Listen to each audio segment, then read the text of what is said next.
To our YouTube channel. Friends, ఇవాళ ఒక new రెసిపీతో వచ్చేసానండి. ఇది శనగపప్పు అండి. శనగపప్పు క్యాబేజీ కర్రీ చేస్తున్నానండి. చాలా టేస్టీగా ఉండిద్దండి. ఒక 15 మినిట్స్లో అయిపోద్దండి. ఉద్యోగం చేసే వాళ్ళకి, క్యారేజీలకి తీసుకెళ్లే వాళ్ళకి తొందరగా అయిపోయిందండి రెసిపీ. అది నాన్ వెజ్ తినేలాగే ఉండిద్దండి. చాలా టేస్టీగా ఉండిద్దండి. ఇప్పుడు ఇది ఎలా చేయాలో దీని ప్రాసెస్ ఏంటో చూద్దామండి. నేను ముందుగా శనగపప్పు 2-3 సార్లు వాష్ చేసుకున్నానండి. ఒక 5 మినిట్స్ నానబెట్టాను. అందులోకి ఇది క్యాబేజీ అండి. చూసారా, క్యాబేజీ బాగా 2 సార్లు వాష్ చేసుకొని వేసుకున్నామండి. తొందరగా అయిపోయిందండి రెసిపీ. టేస్ట్ కూడా చాలా బాగుంటుందండి.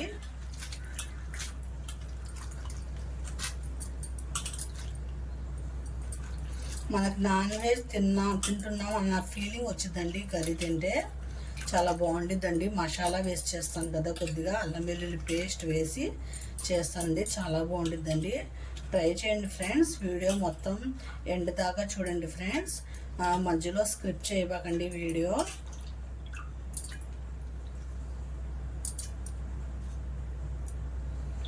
ఇలా వేసుకున్న తర్వాత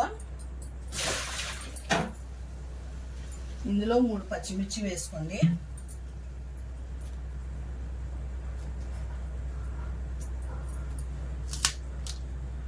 ఒక 5 విజిల్స్ రావాలండి, ఎందుకంటే పచ్చనిపప్పు ఉడకాలి కదా.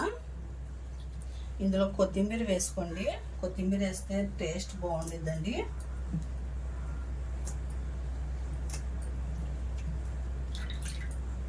ఒకసారి కడిగి వేస్తున్నాను.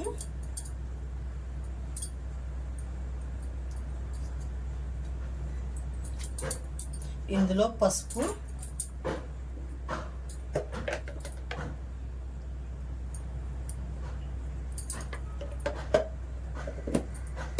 కొద్దిగా ఉప్పు, దీనికి సరిపడా సాల్ట్ అండి.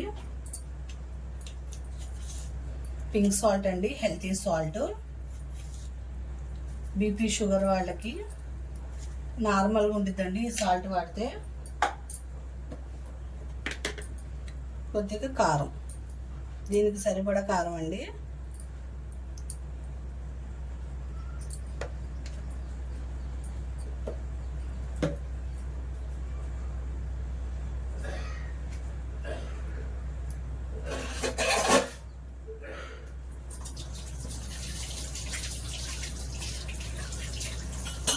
ఇదిగోండి, ఒకసారి బాగా కలపండి. కలిపి మనం కుక్కర్ ఈజీలు పెట్టేద్దామండి.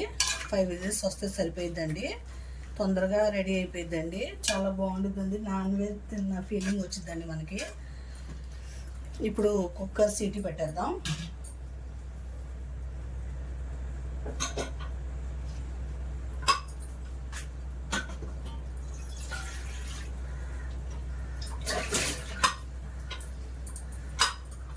తొందరగా అయిపోయిద్దండి. ఇదిగోండి ఫ్రెండ్స్, ఇప్పుడు స్టవ్ వెలిగించి పెట్టేద్దాం. ఇదిగోండి ఫ్రెండ్స్, 5 విజిల్స్ అయిపోయినాయండి. ఇంకా స్టవ్ ఆపేసాను నేను. ఇప్పుడు మనం తాలింపు అనేది పెట్టేసుకుందామండి. ఫ్రెండ్స్, ఇప్పుడు కుక్కర్ చల్లారిపోయిందండి. ఒకసారి తీసి చూద్దాం ఎలా ఉందో.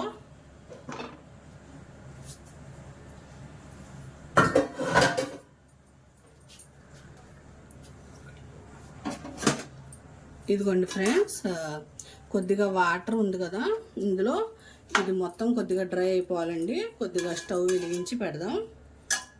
అండ్ ఫ్రెండ్స్, ఫుల్ మీద పెట్టేశానండి. తొందరగానే డ్రై అయిపోయిందండి. అది డ్రై అయిపోయిన తర్వాత అందులో మనం తాలింపు అనేది పెట్టేద్దాం. ఫ్రెండ్స్, ఇంకా చాలండి, డ్రై అయిపోయింది. ఇప్పుడు మనం తాలింపు పెట్టేద్దామండి.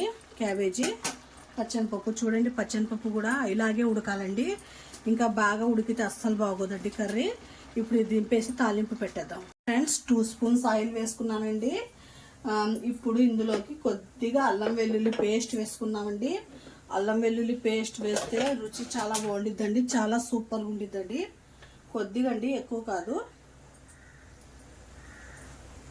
మనం నాన్ వెజ్ తిన్న ఫీలింగ్ వచ్చేస్తుందండి అల్లం వెల్లుల్లి పేస్ట్ వేస్తే. మంట కొద్దిగా స్లో పెట్టేద్దాం. చూసారా, అది కొద్దిగా ఫ్రై అవ్వాలండి. అల్లం వెల్లుల్లిపాయ కర్రీ అయితే మాత్రం చాలా బాగుంటుందండి. పిల్లలు కూడా, ఇష్టం లేని పిల్లలు కూడా ఇష్టంగా తినేస్తారండి, అంత బాగుంటుంది. ఇందులోకి వెల్లుల్లి, ఎండుమిర్చి,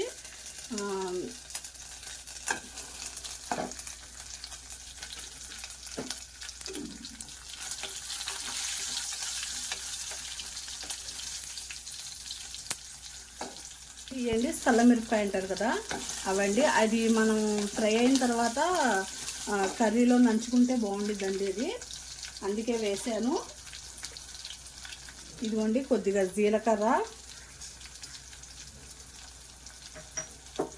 కొద్దిగా ఆవాలు, కొద్దిగా ఇంగువ అండి. ఇంగువ వేద్దాం, కొద్దిగా ఫ్రై అయిన తర్వాత వేద్దాం.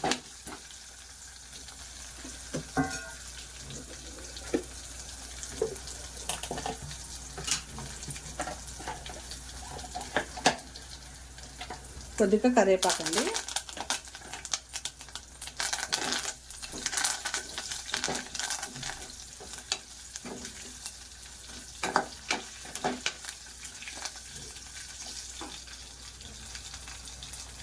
కొద్దిగా ఇంగువ వేసుకోండి, టేస్ట్ అనేది బాగుంటుందండి ఇంగువ వేస్తే.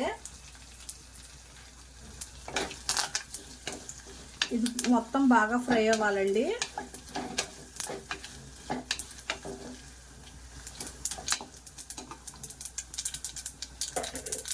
టేస్ట్ అయితే మాత్రం నాన్ వెజ్ తిన్నట్టే ఉంటుందండి, మనకు మామూలు ఇది తిన్నట్టు ఉండదండి, నాన్ వెజ్ తిన్నట్టుగా ఉంటుందండి.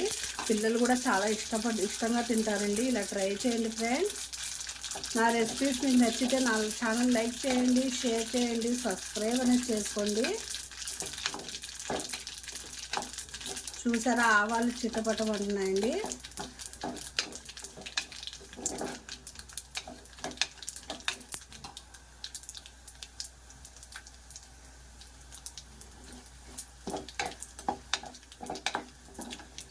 ఇప్పుడు మనం పప్పు వేసేద్దామండి, క్యాబేజీ శనగపప్పు.